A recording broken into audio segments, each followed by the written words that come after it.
Antes de comenzar con el episodio de Gym Rats, agradecer a nuestros patrocinadores oficiales Essentials por el apoyo que nos han dado y nos siguen dando, lo apreciamos bastante. Dejamos link a su página en la descripción. Recuerden, pueden usar los códigos Ángel 10, Fer 10, Álvarez 10 para sus compras en Essentials. También recuerden que si están interesados en nuestros servicios de coaching online, pueden ir a consultar en nuestros perfiles de Instagram y ver los procesos que tenemos para que tengan informes si están interesados en que alguno de nosotros los acompañe, los ayude en sus procesos. Por otro lado, también es inicio de mes ahorita mientras grabamos esto y como cada inicio de mes se abre el blog de Heal Builders para que estén atentos ahí a la suscripción y puedan consumir toda la buena información que se está poniendo por allá. Por ahí Fer también dando pequeños sneak peeks de un cursito por ahí bastante bien que se viene, pero vamos a guardar por ahora. Ya será el momento en el que lo anunciarás, Fer. Dani, también dejamos links para Muscle Mind Academy y más revisión científica en español. Y pues bueno, carnales, creo que sería todo. No sé, por ahí algo que se me esté olvidando, a lo mejor que quieran anunciarle a la raza que lo haya pasado por alto.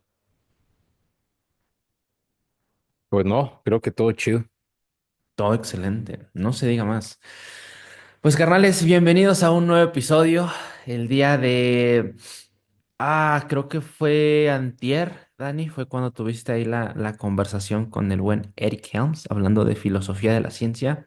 Un tema que de repente pudieran pensar, pues somos gym rats, a nosotros qué nos interesa. El día de ayer igual tuve el gusto de aventármela, Dani. Tuve el gusto de aventármela y todavía no la subes a YouTube, pero en Instagram me la chuté. Sí, fue como una horita 20, creo, más o menos. Sí, estuvo un poquito larga la conversación, pero estuvo muy buena, muy chingona. Y creo que al final, la verdad, me gustaría pasarte el micro, Dani, para que hables un poquito de por qué a los gym rats, tanto a los entusiastas que únicamente quieren verse más grandes y también a los coaches que ayudan a estos entusiastas a verse más grandes, les puede ser interesante la filosofía de la ciencia. ¿Qué tiene que ver eso con el querer estar más grande o levantar más kilos en nuestro bench press? Dani, te paso el micro. Ya justo esta mañana ya la subí a YouTube, ya está por ahí Ah, qué chido. disponible. Todavía no lo anuncio ni nada, pero ya está por ahí. Ya lo pueden ver, porque está más amigable, ¿no? Que Instagram. Instagram pues es nomás Sí. hacerlo en vivo y todo, pero ya para verla, pausarlo, está ya en YouTube, para quien guste. Y sí, fue casi hora y media entre todo Ujú. y todo. Sí, fue una conversación, híjole, Profunda. sí, no manches, compleja y un poco retadora por mi perspectiva y demás como ir llevando el hilo, ¿sabes? Y por ahí Max Coleman, seguro lo ubican, le gustó mucho, me mandó un mensaje después, que disfrutó mucho la conversación allá anduvo en vivo. Y bueno, creo que es un tema raro de escuchar, ¿no? Es como filosofía de la ciencia, ¿qué es eso? ¿De qué se trata? O suena medio ajeno, como antagonista, ¿no? Pero bueno, así como breve introducción, ¿por qué considero que es importante? Por la época en que vivimos, en la abundancia de información, pero no necesariamente en la abundancia del pensamiento crítico y de uso del conocimiento de la información. Entonces, creo que algunas definiciones que nos van a ayudar de aquí en adelante es, por ejemplo, ciencia. Cuando nosotros decimos ciencia y si nos vamos a la etimología, es básicamente el conocimiento. Es como decir un conocimiento o eres de mucha ciencia, pues eres de mucho conocimiento, ¿no? Investigación científica es la producción de un nuevo conocimiento. Como tal, ya pudiéramos decir que incluso es algo industrializado. Si pueden ver que cada rato se publican papers, ok, pues eso es investigación, eso ya más tiene que ver con una industria, básicamente. ¿Qué industria es? Pues la de los journals, la de las universidades, de hospitales, ve todo a saber. Entonces, bueno, esa es como un punto de partida. Y otras que también vamos a necesitar mucho son tres: ontología, epistemología y axiología. Ontología básicamente se refiere a qué existe y de qué manera existe. Por ejemplo, preguntarnos si Dios existe es una pregunta ontológica. ¿Existe? ¿No existe? ¿Cómo yo puedo saberlo? La epistemología es cómo sabemos que lo que sabemos es real. ¿Cuál es la naturaleza del conocimiento? Y ahí podemos hacer, por ejemplo, algunas preguntas epistemológicas, como en nuestro caso, ¿qué significa ser competente? Hay distintas maneras de ser competente. La competencia es un constructo social, un montón de cosas. La metodología, esa se me pasaba antes de la axiología, es cómo llegamos a saber que lo que sabemos es real o cómo construimos conocimiento. Y últimamente axiología es el valor de ese conocimiento. Qué tan válido o qué en una jerarquía, qué tanto vale ese conocimiento. Y sí, sí parece un poquito ajeno, pero eso es importante en materia de ciencia, porque se ha convertido, pienso yo, no sé qué ustedes opinan, en una ideología. En nosotros somos evidence-based y aquellos no lo son. Y es curioso verlo desde esa perspectiva, como no es lo mismo hablar de ciencias aplicadas, como la medicina, como ciencias del ejercicio, las ciencias fundamentales, como serían las matemáticas, biología, etcétera, porque ahí nos enfrentaríamos con una de las cosas que estuvimos charlando ahí con Eric, que es el problema de la demarcación, como lo estableció un filósofo que se llama Karl Popper. ¿Qué es exactamente la ciencia? ¿Qué es exactamente basado en evidencia y qué no lo es? Porque si yo, por ejemplo, analizar el fenómeno de los UFOs, de los ovnis, con metodología científica, ¿me podrías decir que eso no es científico? Quizás la Mm, pregunta sería más bien ontológica, porque estamos observando algo que pues, existe, no existe, no sabemos, vete a saber. ¿Cómo entonces podemos delimitar qué es científico y qué no lo es? Y para dejarles a ustedes la palabra hasta aquí, ¿por qué es importante esto para gym rats, para coaches, para estudiantes, etcétera? Porque no recibimos absolutamente ningún tipo de instrucción en este tema y creo que se vuelve importante en la medida en que nos hemos hiperespecializado en la actualidad. Es decir, tenemos gente que recibe, nosotros, por ejemplo, solamente educación en nutrición, ¿no? En ciencias de la nutrición. Pero, ¿qué pasa con el pensamiento deductivo, inductivo? ¿Qué pasa con los tipos de estudios y cómo eso concuerda con la manera en que yo interpreto esos estudios?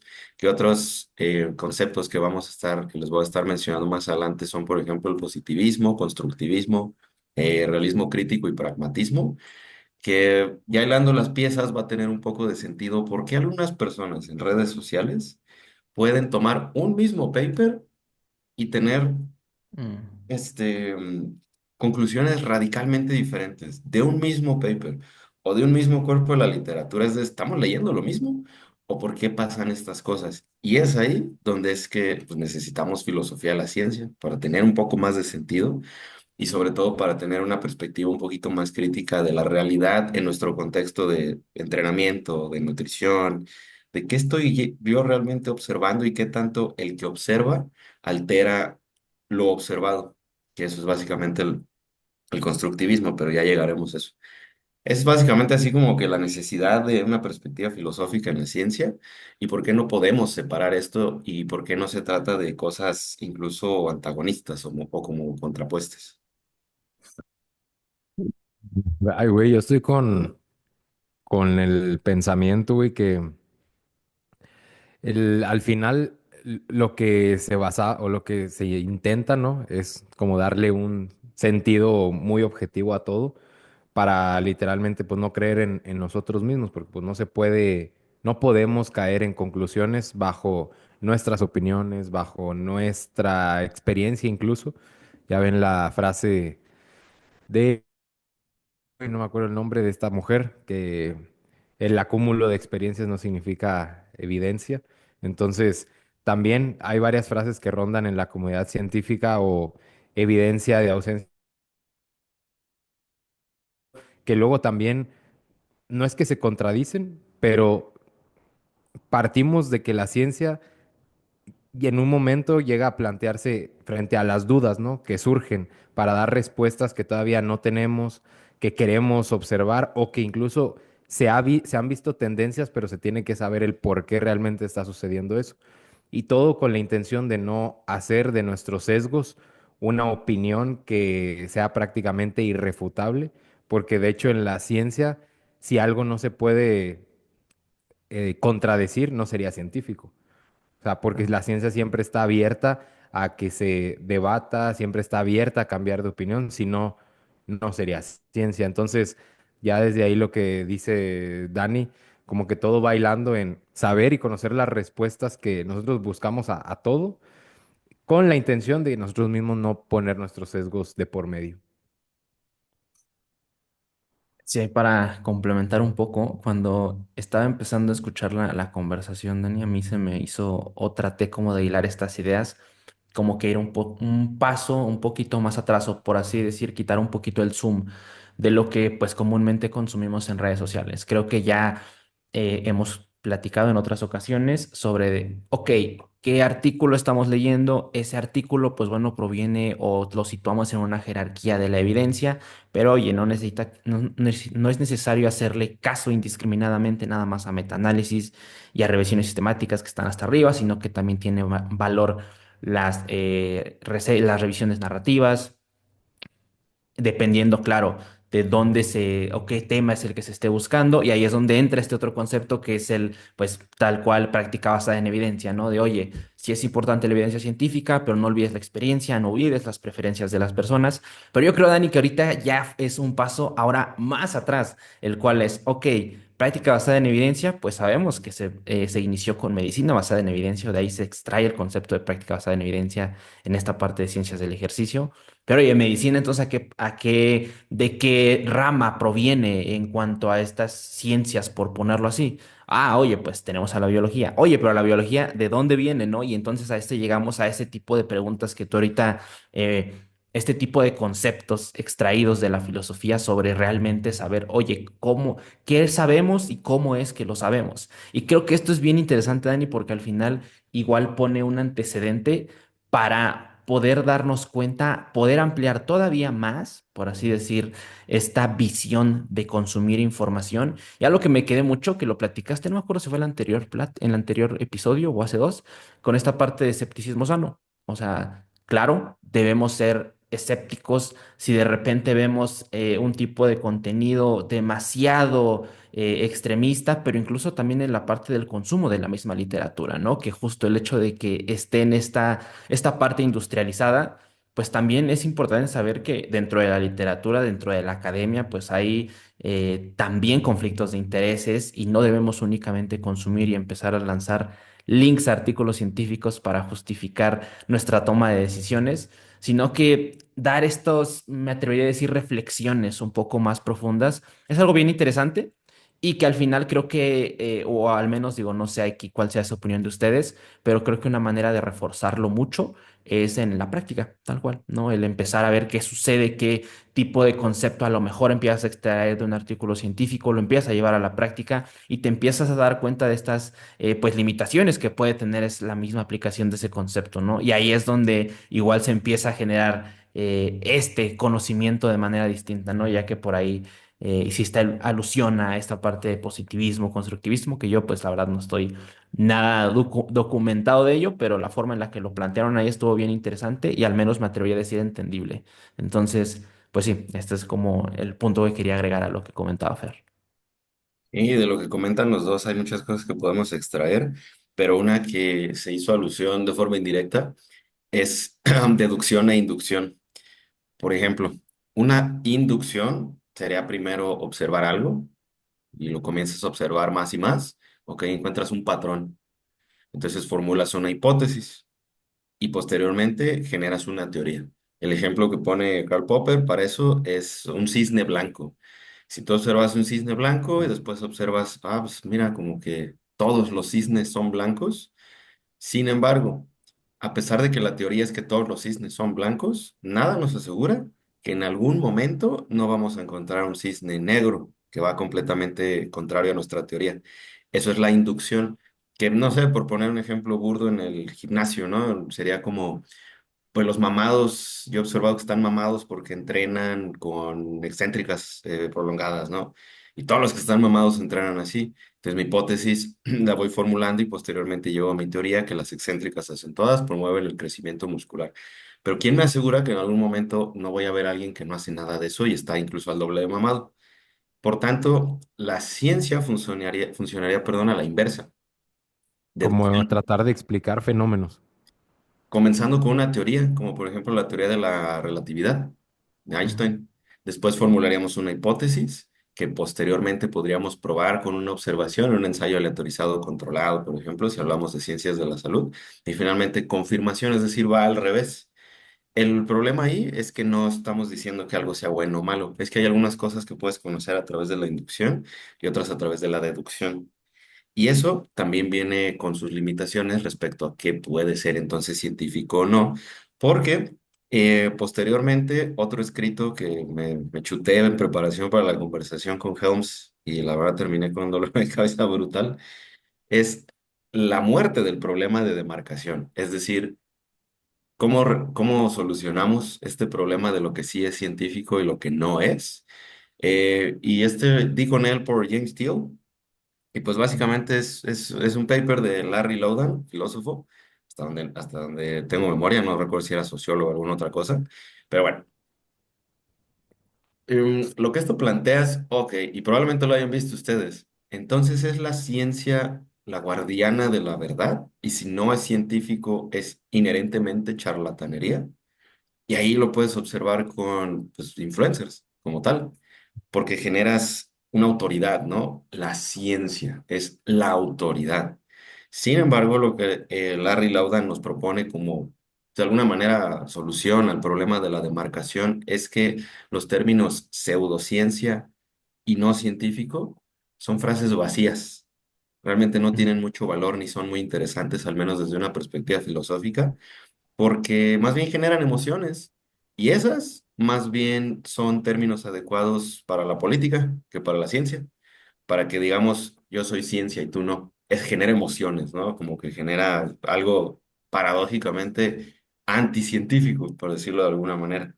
Ujú. Entonces, partiendo de ahí, entonces podemos decir, ok, vale, vale, vale. Tenemos toda esta problemática, ¿no? Pero ¿qué sentido tiene para nosotros? Y es ahí donde sí me gustaría mencionar dos cosas. Cuando decimos ciencia, y ya lo mencionaron por ahí la jerarquía de la evidencia, ok, podemos hablar de artículos de opinión, podemos hablar de editoriales, podemos hablar de estudios de caso, estudios observacionales, RCTs, metaanálisis, está muy bien. Lo confuso de esa pirámide es que un metaanálisis no necesariamente es lo mejor de lo mejor, ni Ujú. un RCT es necesariamente lo mejor de lo mejor, porque hay cosas que no podemos estudiar con ensayos aleatorizados controlados. ¿Cómo qué cosas? Por ejemplo, estudios sobre cáncer y seres humanos. O sea, ¿realmente crees que vas a tener acceso a darle cáncer a las personas para probar un punto? Pues no, ¿verdad? O por ejemplo, estudios de privación del sueño, de yo quiero un grupo de personas para tenerlas sin dormir 3, 4 días. Híjole, en primera, ¿quién va a participar y quién te va a autorizar todo eso, no? Y ahí es en nutrición donde tenemos los estudios observacionales que pueden establecer correlaciones, pero no causas. Y eso es lo que es, eso es lo mejor que tenemos. Porque si nos fuéramos estrictamente hablando, no, es que no es un RCT, no es bueno, por eso, entre otras muchas cosas más, es que necesitamos de la filosofía de la ciencia para poder conocer por qué no puedo hacer aquí un RCT, por qué un estudio observacional aquí es lo mejor que tengo disponible y lo más importante, cómo interpreto los hallazgos de X estudio. ¿Y Es por ahí qué? donde poniéndole definiciones a esos términos, probablemente lo identifiquen con uno que otro personaje por ahí en redes sociales cuando hablamos de corrientes de pensamiento, que ya por ahí las mencionaba, positivismo, eso básicamente se refiere a que solo hay una verdad. ¿Es esto o no lo es? Y muchas personas toman esa postura, aún sin saberlo, en el medio del fitness, de que esto es porque lo dice la ciencia. Sí o no. Lo dice aquí este paper y ahí está el artículo de PubMed, ahí está el link, y lo dice y no es irrefutable, ¿no? El otro es como que quizás, que se le llama constructivismo, quizás la manera en que observamos y experimentamos el mundo puede afectar la realidad que nosotros estamos describiendo. Un ejemplo de ambos para que quede un poquito más claro para las personas que nos escuchan. Positivismo, yo podría pensar en el modelo biomédico del dolor, ¿no? Me duele el codo. Ah, pues es que tienes ahí madreado X tejido, ¿no? El modelo biopsicosocial te dice, bueno, puede que sí sea eso, pero también puede ser que tus emociones, tus relaciones personales, la comunicación que has tenido acerca del dolor afecta tu dolor, constructivismo. Luego viene otra corriente que es el realismo crítico, que personalmente, y también Eric fue como que él se identifica más o menos por ahí, y ese significa que sí, puede que exista solo una verdad, pero esta solo podemos experimentarla de forma subjetiva a través de la experiencia. Entonces nos dice que sí, podemos dar con no sé cuánto volumen es necesario para la hipertrofia, ¿no? Pero la manera en que yo experimento esa cantidad de volumen en relación a mi entorno, a mis experiencias, etcétera, puede afectar los resultados de la manipulación de esa variable. Esa perspectiva no es que sea pasiva, no es que sea así como le dicen, tibia. No, es que es todo lo contrario. Como conoces que existen tantas limitaciones y que incluso nuestra propia percepción puede afectar las interpretaciones de un estudio, tomas una postura crítica, pero realista, de ahí el nombre realismo crítico, en donde aceptamos que es posible que exista esa verdad, pero también aceptamos la incertidumbre, cosa que creo que en redes sociales es todo lo opuesto, positivismo. No se acepta la incertidumbre y sobre todo cuando hablas de ciencia y sobre todo cuando se trata de corregir a otros o cuando se trata, no sé, de establecer tu postura como una figura de autoridad en ciencia. Lo puedes ver en algunos casos. Por ejemplo, Lyle McDonald, seguro lo ubican. Digo, estoy Ujú. seguro que no nos va a escuchar, entonces puedo hablar. Que no es nada personal, no tengo el gusto de conocer al señor, pero toma una postura un poco más radical, ¿no?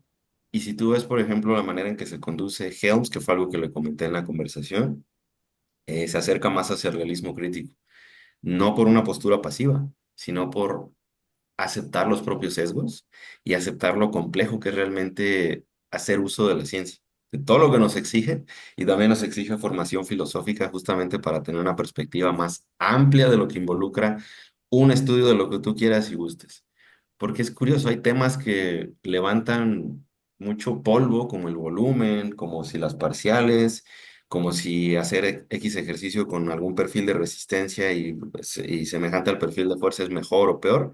Es en donde tenemos debates, para mí, poco fructíferos, porque es más como defender una postura filosófica que ni siquiera sabemos que tenemos, es decir, positivismo o constructivismo, porque no hemos tenido formación en ello. Y finalmente, algo interesante que también por ahí comentó Eric, es cuando tú, no recuerdo exactamente la cita de ese paper que mencionó, pero básicamente cuando tú tienes un grupo de estudiantes con Ujú. formación en filosofía versus no formación en filosofía, los que tienen formación en filosofía después de haber recibido algo de instrucción en el tema, tienen menos tendencias a creer en conspiraciones o en teorías así que pueden resultar sumamente contradictorias. Y eso es, creo, también del valor de hablar de estos temas. Y estoy seguro que este episodio es el que menos vistas va a tener, el que menos likes y el que menos, lo que sea de todo va a tener, por la naturaleza del mismo. Es complejo, es retador y lo importante es hilarlo con lo que vemos en el día a día. Pero básicamente ese es como que un panorama todavía más esclarecedor, pienso. De hecho, hasta lo podemos ver en psicología, o sea, grandes o diría yo muy buenos psicólogos son aquellos que conocen del comportamiento, pensamiento humano a partir de la filosofía. Y lo mismo va de la mano y encaminado de la ciencia, porque si una persona se pone a pensar hoy en día, todas las barreras, las limitantes, los inputs que tiene alrededor le dejarían pensar de manera coherente, realista, escéptica al mismo tiempo. Entonces, antes los grandes filósofos tenían bastante tiempo para pensar y para apagar sus Mm. mentes y para no vivir como en el ruido. Entonces, cuando un psicólogo dice, pues yo me baso más en la filosofía que en mí, es totalmente muy válido porque se basa en grandes pensadores que sí pensaban, ¿no? Por nosotros. Entonces la ciencia también busca como estar en esa burbuja de déjanos pensar a nosotros porque ustedes traen un desmadre y no hay tiempo, ¿no? Para ponerse a pensar, indagar cosas, ver por qué sí, por qué no. Entonces todos los que estamos del otro lado solamente como lectores, como tratamos de entender un poco más las cosas, creo yo que hay que dejar que ellos hagan el trabajo perfecto, que traten de explicarlo de la mejor manera posible y uno como profesional saber leer, saber entender lo que ellos dicen, porque ellos están pensando realmente. Uno tiene muchas cosas todo el día y se debe de basar o en la filosofía, la ciencia se basa en la filosofía y todo es por el pensamiento crítico y por dar un eco, ¿no? En la habitación que te permita realmente pensar y no solamente debatir ideas, debatir opiniones y explicar o tratar de explicar todos los fenómenos que pasan, de por qué un güey es más fuerte, por qué un güey es más rápido, por qué sucede esto en X población y tratar, ¿no? De buscar o unir muchas cosas para formar un pensamiento crítico que no caiga en nuestros sesgos. De hecho, aquí tengo una frase muy buena que dice, en ciencia todo lo verídico es tentativo, no hay espacio para el dogma, básicamente. Entonces siempre se debe estar preparado para abandonar la verdad de ayer si los hechos de mañana no la comprueban. Entonces es como un constante empujar, jalar sobre lo nuevo que va surgiendo y lo que tienes hasta ahora, porque es lo que te ha permitido investigar, la población que has podido estudiar. Y justo como decía Dani, si te basas en una revisión sistemática, eso es solamente una revisión de todos los mejores estudios que organizan de mejor manera la variable que tú quieres dar a entender, no sé, HIIT y obesidad, ¿cuántos perdieron más grasa visceral?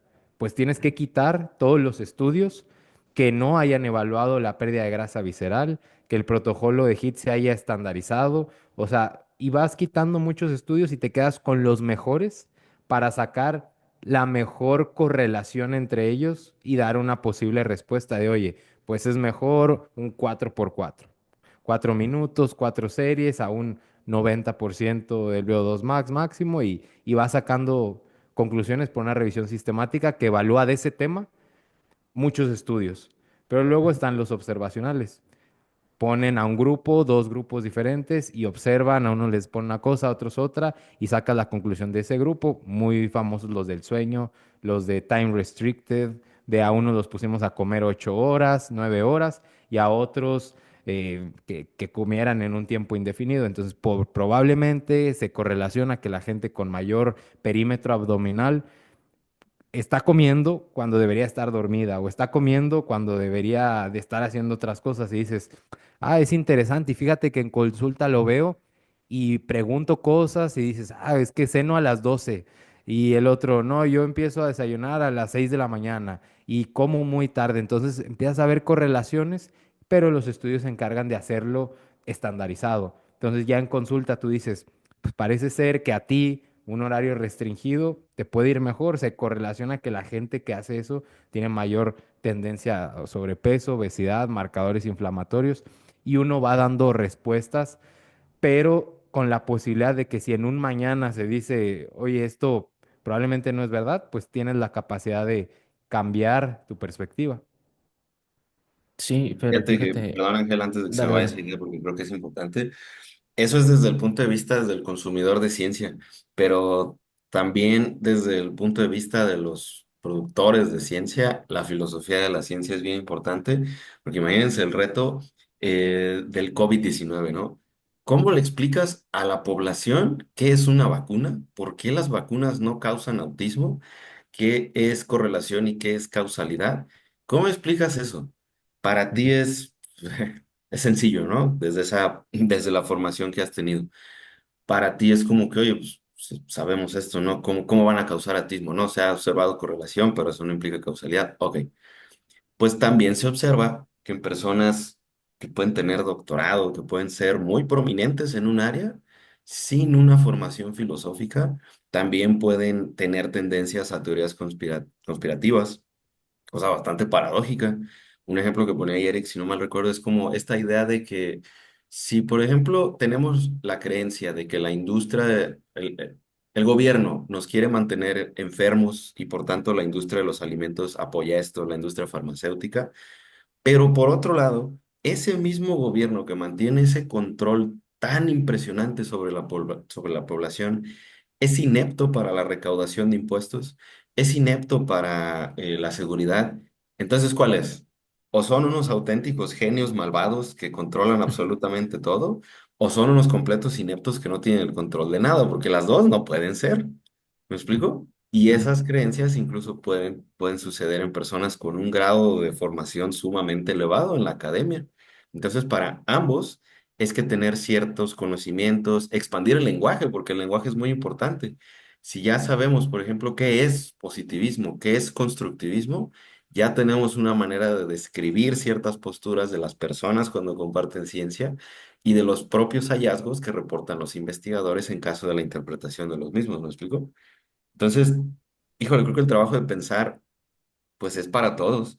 Y no estoy diciendo que vayan y nos metamos un curso de filosofía de la ciencia, obviamente no, pero por lo menos también considerar eso así como una limitante, como yo estoy entendiendo esto, y no limitante, sino más bien un punto importante a considerar.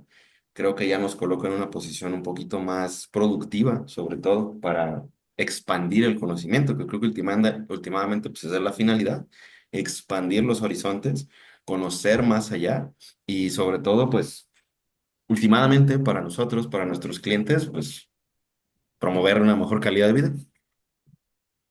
Sí, hay un término que se me vino ahorita y que me gustaría comentarlo, creo que pudiera aportar un poco a la conversación que estamos teniendo, es justamente el término de anacronismo. O sea que, por ejemplo, cuando pensamos en filósofos, ¿no? Que son muy conocidos como Aristóteles, Sócrates, Platón, pensamos que ellos tenían su departamento de filosofía en la antigüedad, tenían su universidad y entraban y únicamente enseñaban filosofía.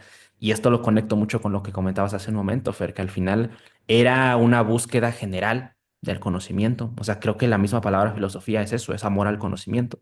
Entonces, sí, lo enmarcamos como filosofía hoy en día, en esta época moderna, pero pues también se hacían preguntas de biología, ¿no? Sobre todo Aristóteles, que era como que el que empezaba a preguntarse de, oye, ¿qué onda? ¿Qué está pasando con esto? O sea, tenía ya orientación médica, por ponerlo en ese entonces. Y creo que eso es bien interesante porque al menos igual esta forma de ver el pensamiento, ¿no? Estas distintas líneas corrientes de pensamiento, por ejemplo, que mencionas, Dani, me atrevería a decir que a veces no nos hacemos conscientes de de las que tenemos y sobre todo digo un poquito de lo que, por ejemplo, a mí me llegó a pasar cuando estaba trabajando en esta parte del centro de investigación y todo eso. Digo, ahorita pues ya terminé mi servicio, ya no me hice nada, pero pues sí era muy marcado eso, o sea, era muy marcado pues hay que publicar, ¿no? O sea, punto, o sea, hay que de repente, pues por ahí poner unos datos que sí, unos que no, entre los niños, es tal cual una industria más que tú dices, ok, se supone que esto es lo que se publica en los journals y lo que de repente leemos y de lo que de repente muchas personas ocupan para asegurar que están en lo correcto. Ojo, no estoy diciendo que eso sea todo lo que se ve en la parte de la creación de conocimiento, de evidencia científica. Sin embargo, saber que ahí está, ¿no? Y creo que eso da un panorama bien amplio justo para saber cómo estamos consumiendo o con qué certeza pensamos que lo que estamos consumiendo nos va a acercar justo a eso que consideramos verdad, ¿no? Otra cosa igual que comentaste y creo que igual le puedes exprimir y es ahí donde le podemos exprimir mucho a esta parte de filosofía de la ciencia. Y es pues sí, al final nosotros tenemos bastantes cosas que realizar en el día a día y creo que el poder saber, poder conocer estos términos, esta forma distinta de ver el conocimiento nos dota de habilidades para poder seleccionar de mejor manera cómo es que vamos a consumir información o de dónde la vamos a consumir. Y eso al final nos ahorra tiempo, porque nos ahorra tiempo, nos pone en la línea que estamos buscando de mejorar las prácticas, ya sea como entrenadores, como nutriólogos, pero al final justo el tener esta visión más amplia de cómo estamos adquiriendo el conocimiento y a tener conversaciones como esta, escuchar las conversaciones como las que tuvo Dani con Eric Helms, que son una locura, creo que te pueden ahorrar muchas cosas en la práctica, ¿no? Y te pueden poner, por ponerlo en estas palabras, te hace aprovechar un poco más tu tiempo en muchas cosas y te hace ver cosas que a lo mejor no pudiste haber observado si no te hubieras puesto a reflexionar sobre lo que escuchaste tal vez en un video o sobre lo que leíste en un artículo o lo que te sugirieron de un libro para que te ampliaras un poco más este conocimiento de filosofía de de la ciencia. Y pasa todo el tiempo. Eh, la manera en que nos comunicamos, la manera en que una persona expone un punto, su tono de voz, la seguridad con que lo dice, eso puede a ti como consumidor de información en redes sociales hacerte percibir que está muy seguro de lo que dice y por tanto pues Ujú. debe ser verdad, ¿no? Y lo coloca automáticamente como una figura de autoridad. Pero si tú ves a los mismos científicos con respuestas como es probable, quizás, no sabemos, no te da confianza, como que genera cierta incertidumbre, pero hay una diferencia abismal entre el porqué de esa incertidumbre y por qué se está abrazando la incertidumbre y el por qué ese positivismo no es algo, híjole, pues favorable para el desarrollo del conocimiento ni para la transmisión del mismo, porque no se trata de cómo lo comunicas, y si tú ves figuras prominentes en redes sociales, eso es lo que vas a ver. Si pensamos, por ejemplo, en el doctor Whiter, ¿qué observas? Bueno y malo. ¿Qué es bueno? Las dietas keto. ¿Qué es malo? Los carbohidratos. La narrativa es simple, el discurso es muy simple, pero como se está perpetuando una y otra vez, como lo ves muy seguro y como aparte está respaldado por quién sabe cuántos, no sé si miles, millones de seguidores, tiene peso, ¿no? Pero ¿qué peso? ¿Realmente es un peso que podamos respaldar con evidencia? No, no realmente. Es más bien, crea un constructo social de autoridad, que como tal es una falacia de autoridad. Y ahí el reto no es es no irnos al extremo, a ese mismo extremo en la ciencia. Porque hay otro término que me parece muy interesante que se le conoce como, por aquí lo tengo, por aquí lo tengo, la falacia escolástica, específicamente el epistemocentrismo escolástico, que ese es como irnos al otro extremo. Ok, sería el único conocimiento válido es el que se genera en Occidente en la investigación científica. Pues tampoco. Entonces, ese es el reto tan grande que se presenta en nuestros tiempos por el exceso de información, por el deseo de saber, por esta necesidad de crear contenidos, si son coaches, lo que sea, como que tienes que estar, tienes que estar, tienes que estar, sí o no. ¿Y qué te premia un algoritmo? Contenido breve, directo y que genere emociones. Todo lo contrario a lo que es realmente avanzar el conocimiento. Es todo lo opuesto y es frustrante hasta cierta medida, porque también de eso conversamos. ¿Cómo entonces nos movemos? ¿Cómo puedo yo conducirme en un punto medio, en la dorada mediocridad? ¿Cómo puedo hacer eso? Es muy difícil, pero así como no queremos ser guardianes de la ciencia, los gatekeepers, les llaman así como que la gente que es la ciencia, también hay que ser cautelosos de no hacer eso con nosotros mismos o con otras personas, de que solo este conocimiento es válido, es decir, la falacia escolástica, pero tampoco darles, ¿cómo decirlo? Como toda la validez a estas posturas como la del doctor Whiter, por poner un ejemplo que muchos seguramente conocen. Ese es el reto, el punto medio. Y ese, por supuesto, les aseguro, va a generar menos likes, va a generar menos compartidas, probablemente no genere mucho interés, pero ahí hay que definir, ¿quieres jugar realmente a ese juego? Pues sabe lo que implica, ¿no? Si no, quizás sí exista un punto medio, porque para gente de ciencia, pues no para mí, pero para gente de ciencia que publica y también está en redes sociales, ahí tienes, ¿no? Que estás publicando un trabajo que te tomó años y en los comentarios ya lo descalificaron de inmediato con un par de observaciones mínimas probablemente incorrectas y pues ya quedó, ¿no? Para eso es que para todo esto es que necesitamos la filosofía de la ciencia, para poder hacer más sentido de lo que estamos consumiendo, de lo que estamos pensando, de, oye, ¿qué postura tengo yo? A pesar de que no le he puesto un término.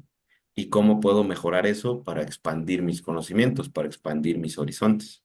Y se presenta pues, en el día a día, desde la perspectiva de cómo explicar conceptos científicos complejos en una consulta de 60 minutos, y eso pienso que es algo que hace de maravilla Fer con sus clientes, por ejemplo, con adultos mayores, etcétera, el hecho de que los ponga a moverse y lo hagan y se adhieran. Oye, eso es de remarcar, porque para muchos sería posiblemente más sencillo 4 de 12 y probablemente por eso muchos lo hacen, porque es más sencillo, haz 4 de 12 ya, para no tener que explicar que tienes que hacer esto y después que esto y esto y bla, bla, bla. Eso en el caso de personas que quizás sí tienen el conocimiento. En el caso de personas que no lo tienen, pues bueno, ya es otra historia, ¿no? Pero sí presenta un montón de retos bastante importantes, pienso, y que sí tiene la característica este tema de descolocarnos, como que de movernos el piso, al menos para mí así es, pero ese es el punto, porque de ahí es que comienzas a construir algo un poco más robusto, como que comienzas a entender, ah, ok, entonces por eso me enojo cuando veo que hay gente que comparte estos artículos, o por eso me molesté cuando dijeron, ¿sabes? Como que empiezas a notarlo desde esa perspectiva, ¿qué postura estás tomando y por qué? ¿Y por qué alguna gente defiende como si fuera una ideología el hacer más volumen o menos volumen, o el entrenar así o asá? como si se tratara de un ataque personal. Pienso que hay un montón de cosas que se pueden seguir hilando, pero los dejo a ustedes. Ver, adelante, ¿tienes por ahí algo? Ay, güey, pues creo que la mejor labor que podríamos hacer como profesionales es realmente considerar escuchar, ya no digo escuchar, aprender, indagar sobre filosofía en general, también no olvidarse de lo esencial para entender las ciencias de la salud, o sea, fisiología, bioquímica, todas esas bases que si las vas uniendo poco a poco, no te tienes por qué pelear con nada que no esté aprobado ya. O sea, Mm, ya de ahí es como tienes una barrera muy chiquita para decir, esto es cierto o esto es verdad, depende a quién te diriges y en qué contexto. Entonces, es como ya de ahí no hayas para dónde hacerte a menos que cambie el concepto, a menos que no se haya entendido el concepto, que no se haya ejemplificado bien. Y creo yo que los errores vienen de no dar suficiente contexto cuando se quiere dar una respuesta tan amplia. Y es ahí donde entra un poco la filosofía, pero se olvida el contexto de fisiología, el contexto de bioquímica, pues lo hemos visto con los sistemas energéticos, o sea, es como ya ni se dice anaeróbico, güey. O sea, cuando tú programas un trabajo anaeróbico, ¿te referías a que cierta ruta predominaba o te referías a que era la ruta prioritaria? Y hoy en día es como, bueno, todas se enlazan, si descansas más se recuperan, si lo prolongas y la intensidad aumenta, sobresale una. Entonces, ya si te riges sobre los conceptos de fisiología, entiendes que es algo holístico que va cambiando dependiendo del contexto al que tú te estás dirigiendo para explicar según qué tema.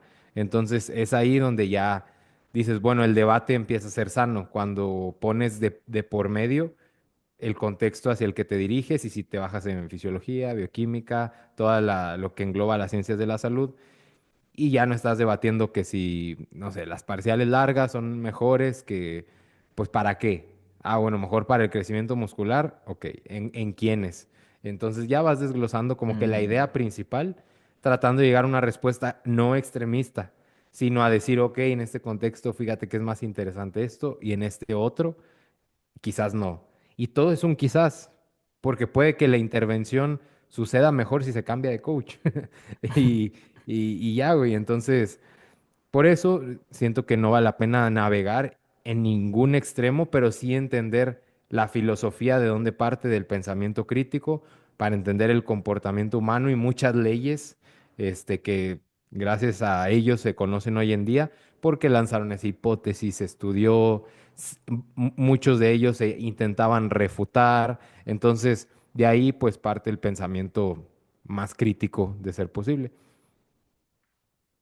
sí, creo que ese es me atrevería a decir, el punto principal, o al menos que yo puedo rescatar de ahorita de lo que hemos conversado, es justamente el estar promoviendo ese pensamiento crítico, que al final igual es muy interesante porque la manera justamente, tal vez, al menos así lo veo yo, de ampliar este pensamiento crítico es tratar de navegarte con cierta predisposición a escuchar todo, ¿no? Y tratar de generar una opinión, no dejarte llevar por lo primero que te haga sentido, que creo que eso es muy importante, que a veces cuando empezamos ya a elevar un poquito, por así decirlo, sobre pues, nuestras opiniones sobre ciertos argumentos, por el hecho de que no solo es necesario que te haga sentido. Y ahí pues es donde existe esa gigantesca brecha en redes sociales, porque justo lo comentaste muy bien, Dani.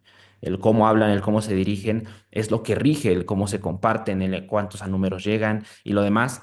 Y creo que también para nosotros se vuelve bien interesante porque al final sabemos que estamos en redes sociales, que subimos historias, que compartimos, creamos contenido como este que estamos haciendo en este mismo momento, pero al final también sabemos que nuestra principal labor pues está hasta cierto punto fuera de redes sociales. O sea, redes es el vehículo, pero pues fuera de redes es donde atendemos a las personas, llevamos, entrenamos a más personas.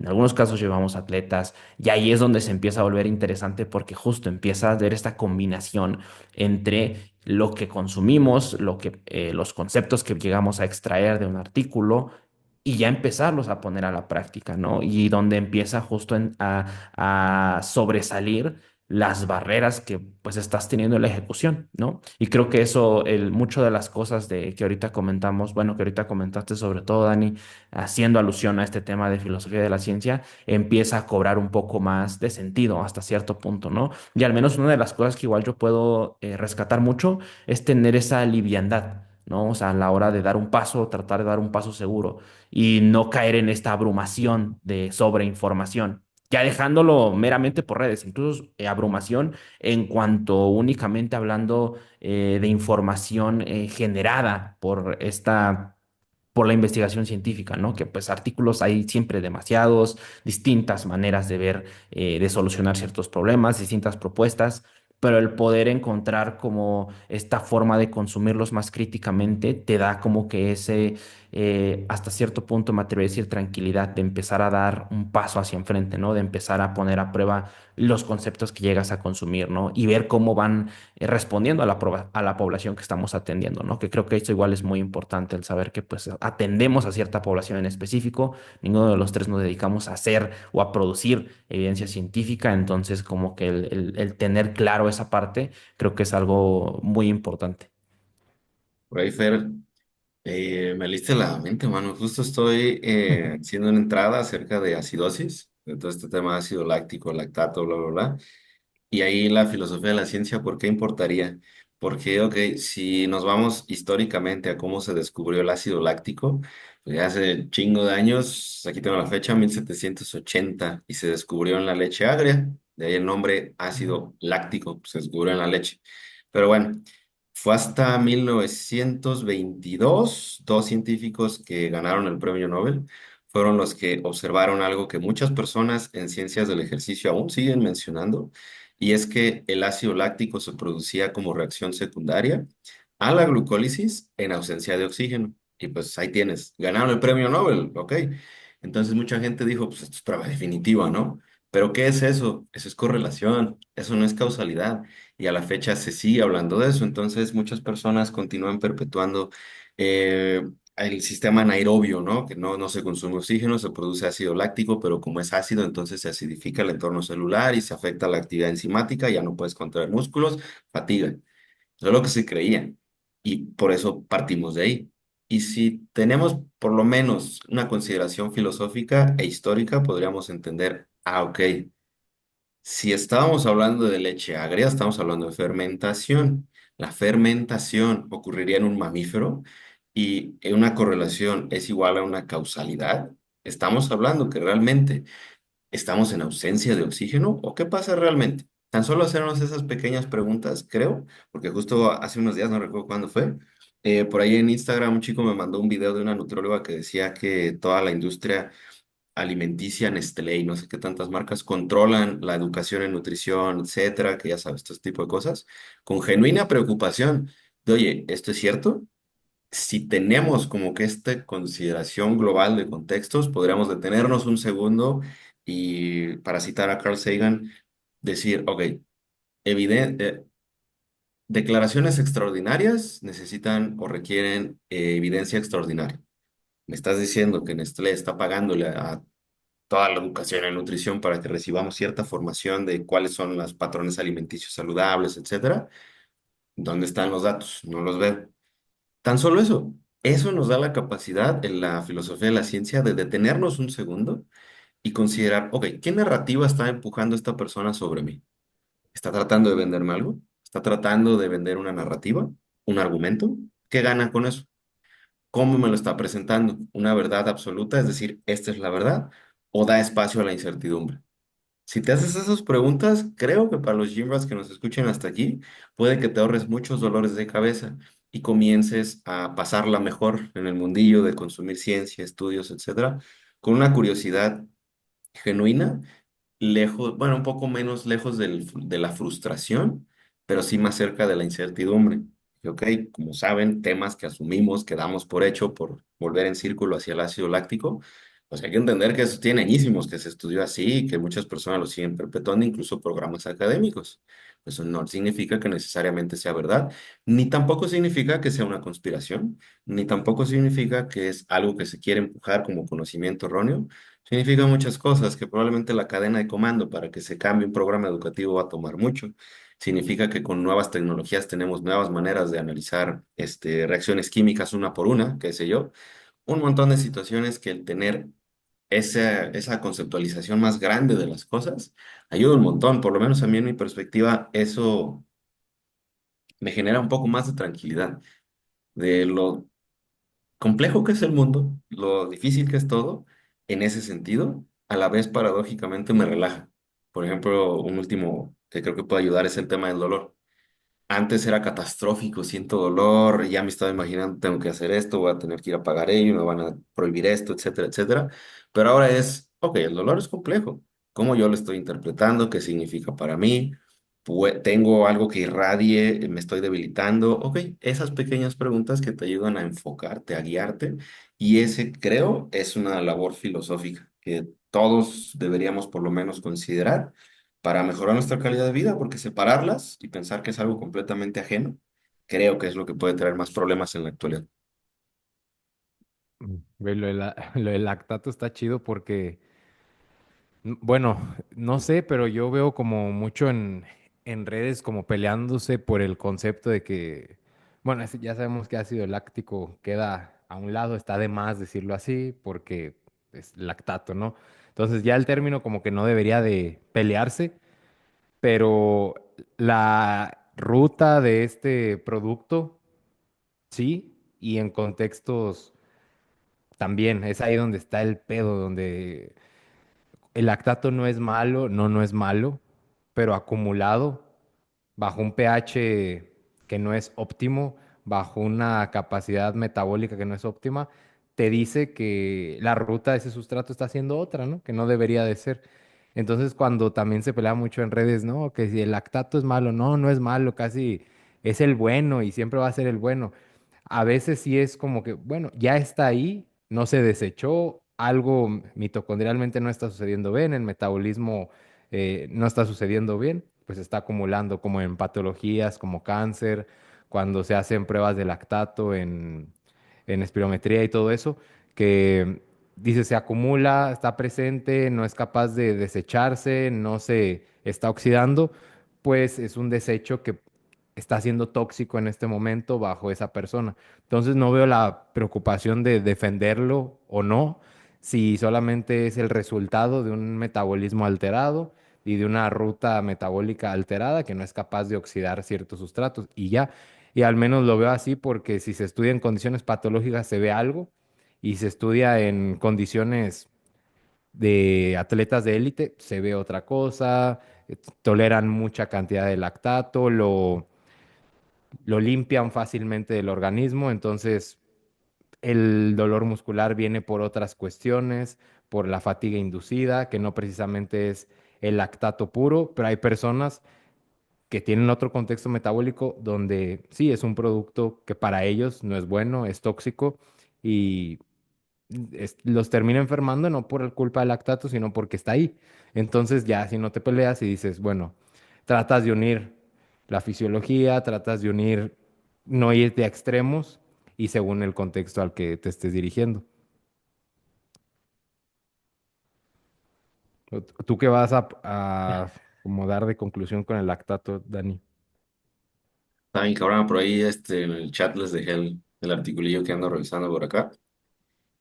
Es un tema, pienso, al menos como yo lo entiendo, que desde 1920 pues, se aceptó, ¿no? Ahí está, se acidifica y listo. Y vete a saber por qué, quizás por conveniencia, quizás porque pues, ya nos movimos hacia otras áreas de la investigación, se fue quedando. Y ese que les pasé es de 2004 si no me equivoco, y hasta 2020 está este famoso del ave fénix, del Ujú. lactato emerge como el ave fénix, hasta el 2020 o sea, y este es 2004. Y este del 2004 ya te está diciendo prácticamente muchas cosas similares, si no es que iguales, a los que te dice 2020. Entonces creo que consideraciones importantes en ese tema que sí son necesarias la filosofía es cómo nos educamos al respecto, cómo educamos a otros al respecto, tanto en fisiología del ejercicio, en el entrenamiento, en el coaching, em, y quizás la necesidad de eliminar cierta terminología, como por ejemplo ácido láctico y acidosis, que esto implica una limitante para la realización de ejercicio. No necesariamente. Podemos asumir o podemos más bien comentar que existen otras, otros mecanismos que son ajenos al lactato por los cuales se produce este fenómeno de acidificación, pero no es un limitante. Y que el lactato como tal tiene un montón de funciones interesantes, importantes, incluso cosas como, no sé, recuerdo por ahí cicatrización de heridas, etcétera, regulación del apetito, un montón de cosas más. Pero sí saber que no es que la ciencia se esté contradiciendo, es que está avanzando, es que tenemos un nuevo entendimiento y es que partimos de algo que es viejísimo, güey. Ya estamos hablando de algo de más de 100 años, de eso de 1922, más de 100 años, imagínate. Y uno podría decir, "Ah, son muy quisquillosos, ¿qué más da si decimos que si es ácido, que si no es ácido?" Bueno, es que sí, sí es importante porque no tenemos, no es válido, no es algo que podamos validar con la investigación científica, no lo podemos justificar con la bioquímica. Entonces, ¿por qué decirlo, no? Es como que seguir perpetuándolo y como que seguir quizás con esa pereza intelectual. Y además, si asumimos que esa acidosis metabólica sucede por eso, entonces probablemente hagamos uso de estrategias que probablemente, según nosotros, sean útiles o tengan la finalidad de evitar esto o disminuirlo. Pero si estamos partiendo que algo de entrada carece de validez, pues no tendría mucho sentido hacerlo, ¿me explico?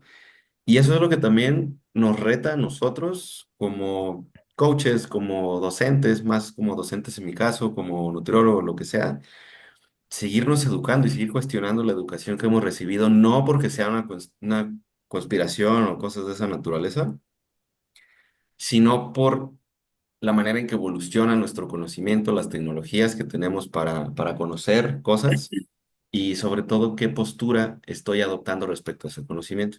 Entonces, pues, no es tarea fácil, pero creo que como pueden ver, necesitamos agarrarnos de todo lo que sea posible, entre ellos, obviamente, la filosofía.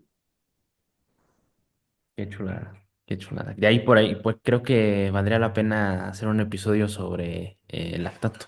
Creo que no hemos hecho uno sobre En ello para defensa del lactato les vamos a poner.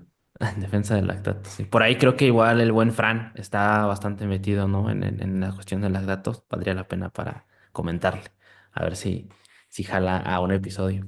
Pero carnales, pues bueno, ya no queremos alargar un poquito más este episodio.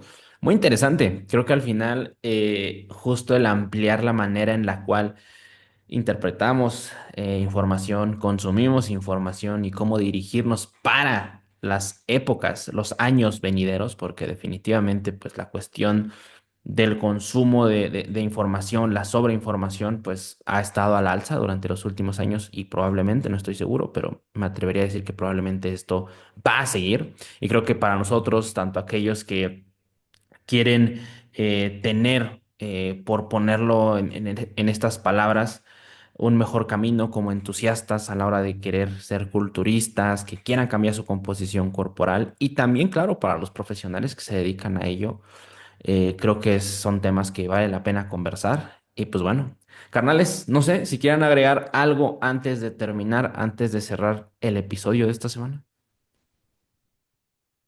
Ya no, porque si nos acompañaron hasta aquí, ya no quiero darles más dolores de cabeza. No, güey, que nunca se les pierda las ganas de saber el por qué piensan lo que piensan y que si tienen la posibilidad de compartirlo siempre con alguien más que tenga una opinión diferente a la tuya, que mejor, güey, pues es lo que yo vivo con las asesorías todos los días, dudas, cuestiones y siempre es como fomentar si estás pensando, o sea, si estás pensando en todas estas posibilidades para que esto salga bien o esto salga mal. Entonces, desde ahí como que es tu primer impacto con el pensamiento crítico y te das cuenta cómo la otra gente no se toma unos 15 minutos de su día para pensar, o sea, Mm, prácticamente poner en marcha en verdad la cabeza y decir, chinga, ¿por qué estoy pensando esto? ¿Por qué el otro? Ahora imagínate si lo traspasas a la ciencia en general. Pues no, güey, es un pinche mundo de diferencia. Entonces empecemos como por ti, empieza a usar, pensar, razonar en un momento de tu día, porque ahorita no hay tiempo con redes sociales. Piensas que lo que tú piensas es verdad y resulta que fue un reel o resulta que fue cualquier otra cosa. Entonces haces todo en el día menos pensar. Ujú. Entonces, por nuestro bien, creo que 15, 20 minutos, güey, no te van a hacer nada si lo haces, si lo pones en práctica. Listísimo, pues no se diga más, con eso cerramos el episodio, no sin antes, claro, dejar las recomendaciones musicales. Igual, digo, en lo que buscan por ahí la música o la recomendación que le van a dar a los Gym Rats esta semana. Igual yo coincido pues, con los puntos que comentaron y una de las cosas que creo que vale la pena igual o me gustaría dejar en el episodio es justo el saber que el poder entender algo, o sea, el poder adquirir conocimiento es algo complejo. Y pues la intención es intentarlo, intentarlo y tropezarte y volver a intentarlo y estar como que tratando de tumbar, por así decirlo, esa pared. Y es parte de, creo que al final igual es algo bastante, me atrevería a decir incluso como alentador, como bonito, incluso me atrevería a decir, pero pues es algo que cuesta y lo que cuesta pues vale la pena, pero pues va a costar trabajo y creo que eso al menos para mí ha sido algo que ha cambiado el juego, el intentar hacerlo, el estar ahí tratando de como de quitar esa pared, por así decirlo. Y cuando quitas una pared, después quitas otra y otra y otra, y pues ya, creo que al final hacerlo tal cual un estilo de vida, hacerlo una forma de afrontar, de comprender información, creo que es algo muy valioso y que puede abrir muchas puertas y muchas de ellas ni siquiera te las esperas, pero creo que es algo muy, muy valioso. Carnales, ¿qué dejamos de recomendación para esta semana para los Gym Rats? A ver, yo dejo la más reciente. Está chida, güey. Es Ok. de Eden Muñoz, que se llama Mi Ujú. primer día sin ti. Está chida. Ah, ok, está chido. Dani.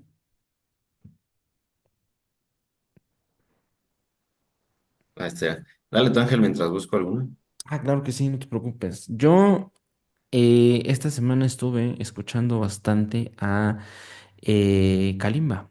Entonces les dejo una canción de su álbum Negro Claro que se llama Solo Déjate Amar. Está muy buena. Oye, ¿qué pasó con Kalimba? ¿Ya lo desfunaron? Creo que sí, no sé. Creo que desde que lo fundaron, pero pues ha Le, sacado álbum. le fue mal a mi carnal en ese Sí, sí, entonces. sí, sí, sí, sí, cómo no. Ay, hijo de su madre. A ver qué busqué el otro día. Ah, pues sí, cómo no. Rebelión de Joe Arroyo y La Verdad, una cumbia colombiana, pues me estoy preparando para, para el viaje. Me Qué pareció chido. buenaza, buenaza. Listísimo. Pues no se diga más, con esto cerramos el episodio. Muchísimas gracias a todos los que nos escucharon y vieron tanto en YouTube como en Spotify. Todos los links que comentamos al inicio los van a encontrar en la descripción y también los invitamos encarecidamente a que pues puedan aventarse ahí la plática que ya está en YouTube, en el canal de YouTube de Dani, que tuvo con el buen Eric Helms. Definitivamente una conversación muy buena y que pues vale la pena para todos aquellos que se quedaron clavados con este tema. Muy, muy, muy buena plática. Gran labor del buen Dani. Y pues sin más, con esto cerramos el episodio y nos estamos viendo en el siguiente. Sobres.